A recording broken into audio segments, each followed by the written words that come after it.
एक बार एक बहुत बड़ा बिजनेसमैन एक छोटे से गांव में जाना चाहता था। उसका मकसद होता है उस गांव में एक बड़ी सी फैक्ट्री लगाना। वह एक ऐसी जगह पर पहुंच जाता है जहां पर उसके सामने एक नदी होती है और उस नदी के सामने वह गांव होता है। अब उसके सामने दो रास्ते थे। पहला यह कि वह सड़क के रास्ते घूमकर उस गांव तक पहुंचे, जिसमें लगभग 10 घंटे लगेंगे क्योंकि वहां तक पहुंचने का कोई सीधा रास्ता नहीं था। दूसरा रास्ता यह था कि वह एक नाव में बैठकर नदी के रास्ते उस गांव तक पहुंच जाए, जिसमें केवल 20 मिनट ही लगते। तो अपना टाइम बचाने के लिए उसने उस नाव के जरिए गांव तक पहुंचने का फैसला किया। वह नाव बहुत छोटी सी थी, जिसमें एक तरफ वह आदमी बैठा था जो नाव चला रहा था और दूसरी तरफ वह बिजनेसमैन बैठा था। नाव में बैठने के थोड़ी देर बाद उस बिजनेसमैन ने नाव वाले से पूछा, तुझे पता है तेरी नाव में कौन बैठा है? नाव वाले ने बड़े भोलेपन से कहा, नहीं साहब, मैं नहीं जानता। तब बिजनेसमैन ने कहा, अरे तू अखबार नहीं पढ़ता है क्या? मेरी फोटो हर दूसरे तीसरे दिन अखबार में छपती है। नाव वाले ने कहा, अरे साहब, मुझे पढ़ना लिखना नहीं आता है। मैं बहुत छोटा सा था जब मेरे पिताजी गुजर गए थे और अपने परिवार का ध्यान रखने के लिए मैं बचपन से ही काम में लग गया। इसलिए मेरा स्कूल बचपन में ही छूट गया था। यह सुनकर उस बिजनेसमैन ने नाव वाले का मजाक उड़ाते हुए कहा, तुझे पढ़ना लिखना भी नहीं आता है, ऐसी जिंदगी का क्या फायदा? यह सुनकर उस नाव वाले को बुरा तो लगा, लेकिन उसने कुछ नहीं कहा। थोड़ी देर बाद वह बिजनेसमैन उस नाव वाले से बोला, अभी कुछ दिन बाद यह जो तू सामने जमीन देख रहा है ना, वहाँ मेरी एक बड़ी सी फैक्ट्री लगेगी जहाँ पर हम मिनरल वाटर की बॉटल्स बनाएंगे। उस नाव वाले को बात समझ नहीं आई। उसने कहा, किस चीज की फैक्ट्री? तो बिजनेसमैन ने बड़े रवैया से उससे कहा, वहाँ पानी की बोतलें बनेंगी जो तेरे गांव में नहीं बिकती लेकिन शहरों में बहुत बिकती है। तब नाव वाले ने कहा, अरे साहब, मुझे कहाँ पता होगा, मैं तो कभी इस गांव से बाहर निकला ही नहीं। फिर बिजनेसमैन ने उसके ऊपर हंसते हुए बोला, तू कभी इस गांव से बाहर तक नहीं गया, तुझे पता ही नहीं कि शहर क्या होता है, ऐसी जिंदगी का क्या फायदा? उसकी बात सुनकर नाव वाले को सच में यह लगने लगा कि उसकी जिंदगी किसी काम की नहीं है। यह सोचते हुए उसका नाव परसे से ध्यान हटा और नाव की एक बड़े से पत्थर से टक्कर हो गई, जिसकी वजह से नाव में पानी भरने लगा और नाव डूबने लगी। उस जगह पर पानी बहुत ही गहरा था और किनारा बहुत दूर था। नाव वाले को समझ आ गया कि अब इस नाव को बचाने का कोई तरीका नहीं है। फिर वह अपनी जान बचाने के लिए नदी में छलांग लगाने ही वाला था, तभी उसने बिजनेसमैन से पूछा, आपको तैरना तो आता है ना?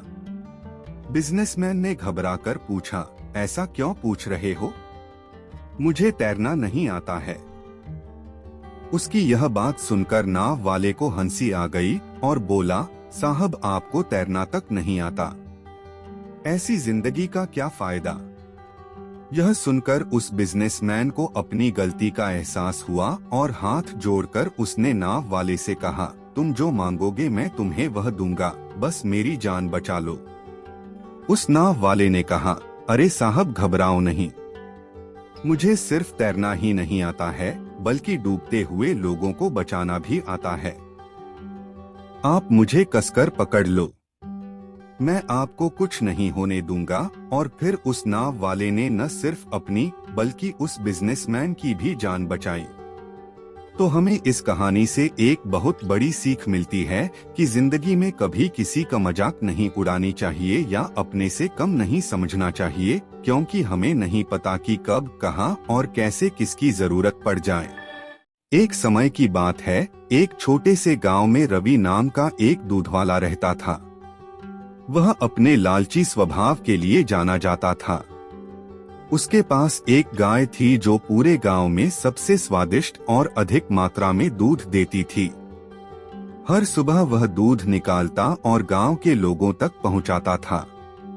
एक दिन रवि को यह एहसास हुआ कि गांव वालों को उसके गाय का दूध बहुत पसंद आ रहा है। इस बात से उसे बहुत खुशी होती है और उसके लालची दिमाग में एक उपाय आता है। वह सोचता है कि अगर मैं दूध में पानी मिला दूं तो मैं अपना मुनाफा बढ़ा सकता हूं और किसी को पता भी नहीं चलेगा। उस दिन के बाद से रवि गांव वालों को दूध पहुंचाने से पहले उसमें पानी मिला देता था। उसे लगने लगा था कि वह बहुत चालाक हो गया है और उसके इस काम के बारे में किसी को पता नहीं चलेगा।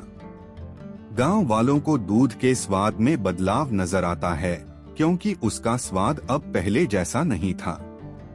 जल्द ही रवि के दूध में पानी मिलाने की खबर पूरे गांव में फैल जाती है। लोग शिकायत करने लगते हैं और उसके दूध का बहिष्कार करते हैं। लोगों को बहुत गुस्सा आता है क्योंकि उन्हें लगता है कि उन्होंने जिस पर भरोसा किया उसी ने उनके साथ धोखा किया है।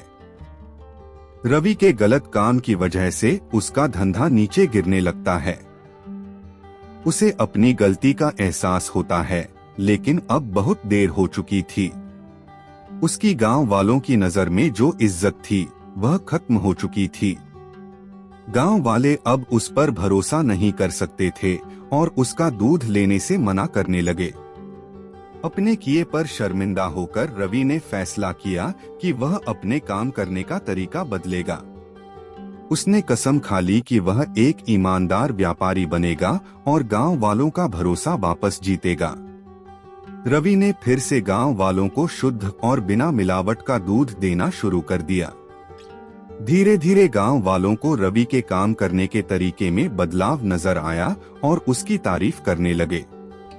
उन्होंने उसे माफ कर दिया और फिर से उससे दूध लेना शुरू कर दिया। रवि ने ईमानदारी के महत्व और लालच के परिणामों के बारे में एक जरूरी सबक सीखा। उस दिन के बाद से रवि एक ईमानदार दूध वाले के नाम से जाना जाने लगा।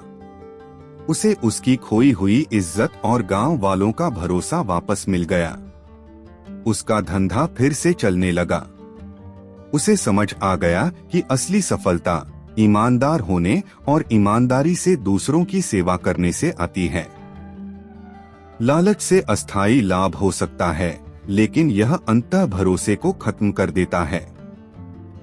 हालांकि ईमानदारी और निष्ठा लंबे समय तक चलने वाली सफलता और सम्मान की कुंजी है। एक समय की बात है, एक गांव में सोनू नाम का एक छोटा सा लड़का रहता था। उसे घूमने फिरने का और नई चीजें जानने का बड़ा शौक था।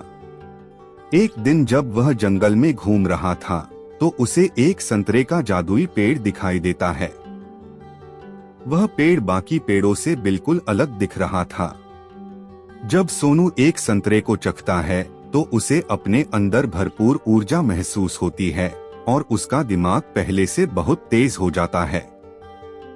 सोनू उस जादुई संतरे का इस्तेमाल अपने खुद के फायदे के लिए करने लगा। उसे हर चीज पहले ही पता चल जाती और वह हर कठिन से कठिन प्रश्नों को हल कर लेता था। दूर दूर से लोग उसकी इस प्रतिभा को देखने आते थे। जैसे जैसे समय बीतता गया, सोनू की शक्तियां कम होती गई।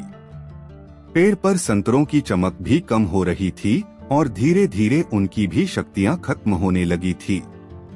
जल्दी ही सोनू को यह एहसास होता है कि वह अपनी खुद की प्रतिभा को नजरअंदाज करते हुए जादुई संतरे की शक्ति पर बहुत ज्यादा निर्भर हो गया है। सोनू को अपनी गलतियों का एहसास होता है और वह जादुई संतरे के पेड़ के पास वापस जाता है। वह अपने लालची स्वभाव के लिए माफी मांगता है और वादा करता है कि अपनी काबिलियत का उपयोग वह अच्छे कामों के लिए करेगा। फिर अचानक से पेड़ के बचे हुए संतरों में वापस चमक आ जाती है। उस दिन के बाद से सोनू यह समझ गया कि असली शक्ति हमारे अंदर ही होती है और हम अपनी खुद की कौशल और प्रतिभा का इस्तेमाल करके ही दुनिया में बदलाव और खुशी ला सकते हैं। हमें सफलता प्राप्त करने के लिए किसी जादू या शक्ति के बाहरी स्रोतों पर निर्भर नहीं रहना चाहिए। बल्कि हमें अपनी क्षमताओं को बढ़ाने पर ध्यान देना चाहिए और उनका उपयोग करके दुनिया में सकारात्मक बदलाव लाना चाहिए।